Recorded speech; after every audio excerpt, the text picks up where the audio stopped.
The Night of the Unexpected. Chapter 1. A Normal Day. It was a cool, quiet evening in the town of Green Hollow, where nothing out of the ordinary ever seemed to happen. The streets were lined with cozy houses, the type where the lights were turned off by 9 p.m., and the most excitement anyone ever experienced was the occasional stray cat wandering onto someone's porch. For 12-year-old Emma Turner, this town was as predictable as the ticking of the clock in the living room. Emma liked things that were predictable. She liked her school routine, her homework schedule, and the quiet weekends she spent reading books or drawing in her sketch pad. Some kids her age craved excitement and adventure, but Emma wasn't one of them. She found comfort in the ordinary and knowing exactly what each day would bring. That particular evening was no different from the others. Emma was sitting at the kitchen table, finishing her math homework, while her little brother, Toby, played with his action figures on the living room floor. Their mother was cooking dinner, humming softly as the smell of roasted chicken filled the house. Quietly, closing her math book with a satisfied smile. She loved the feeling of crossing off tasks on her to-do list. Everything was in order just the way she liked it. "Good job, sweetheart," her mom said, glancing over her shoulder. "Dinner will be ready in 10 minutes.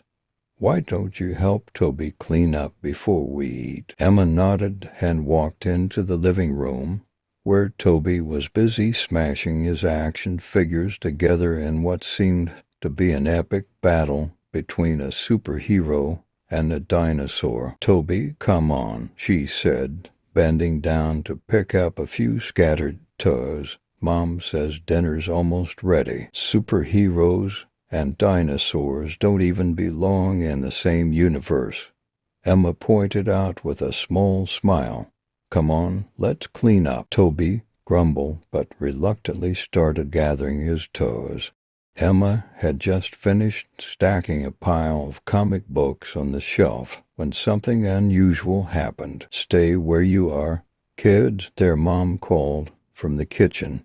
"It's probably just a power outage. Let me grab a flashlight." Emma stood still, her eyes adjusting to the darkness. Power outages weren't completely unheard of in Green Hollow, but they were rare. She couldn't remember the last time the lights had gone out. Her mom soon returned with a flashlight, its beam cutting through the darkness. "See? Nothing to worry about," she said, her voice calm and reassuring.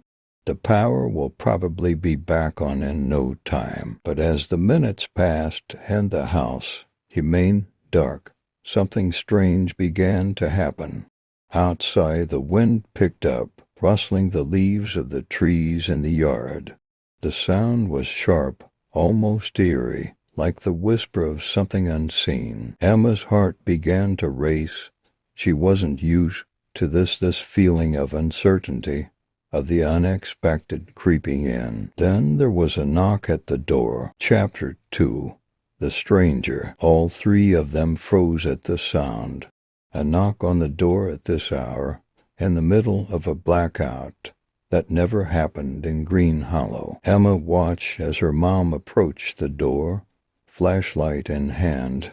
The wind howled outside, and for a moment Emma thought she could hear a faint murmur of voices, though she couldn't make out any words. She opened the door wider, and that's when Emma saw him, a tall figure standing on the porch, dressed in a long, dark coat. His face was partially hidden by the shadow of the hood he wore. "Good evening," the stranger said in a deep, calm voice. "I'm sorry to bother you so late, but I am afraid I am lost. My car broke down not far from here, and I was hoping you might be able to help." Emma's mom hesitated, glancing back at her children, who were watching from the living room. Emma could feel her heart pounding in her chest. There was something about this man, in the middle of a power outage, her mom said, her voice polite but cautious. I don't know how much help we can be, but you're welcome to come in while we figure things out. The stranger nodded and stepped inside, his boots making a soft thud on the wooden floor.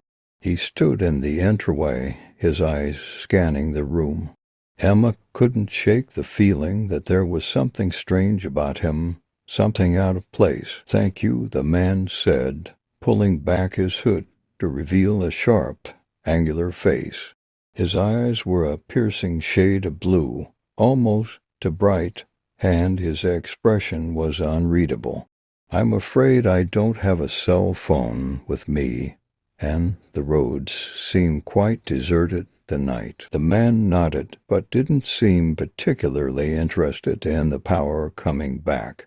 Instead, he turned his gaze toward Emma and Toby, who were still watching him from across the room. You have lovely children, he said softly, his eyes lingering on Emma for a moment longer than she was comfortable with. Thank you, her mom replied, though Emma could hear the unease in her voice. Would you like some tea? While we wait, as her mom disappeared into the kitchen to make tea, the stranger stepped further into the living room, his eyes wandering over the pictures on the walls, the books on the shelves. Emma couldn't help but notice how quiet the house had become, as if the very air was holding its breath. Emma glanced at the sketch pad on the coffee table. She hadn't shown her drawings to anyone outside of her family, and yet this stranger seemed to know. She felt a chill run down her spine. Emma nodded, but didn't feel any more at ease. There was something about this man, something that didn't quite add up. Just then her mom returned with a tray of tea. She handed the man a cup, her smile forced. As they sat in awkward silence, the wind outside began to howl even louder, rattling the windows. The lights flickered for a brief moment before plunging the house back into darkness, and that's when everything changed. Chapter 3. The Unseen. Without warning, the stranger stood up, his teacup still in hand. His expression had shifted, his calm demeanor replaced by something far more serious. I'm afraid I haven't been entirely honest, he said, his voice low and steady. Emma's heart skipped a beat. She glanced at her mom, who had frozen in place, the smile on her face faltering. What do you mean? Her mom asked, her voice barely above a whisper. The stranger set the cup down on the coffee table and looked directly at Emma, his piercing blue eyes locking onto hers. I didn't come here by accident, he said. I came here for a reason. Emma's blood ran cold. Toby clutched her arm, his small fingers trembling. For what reason? Her mom asked, her voice tight with fear. The stranger took a step closer, his eyes still fixed on Emma. There's something about your daughter, he said softly.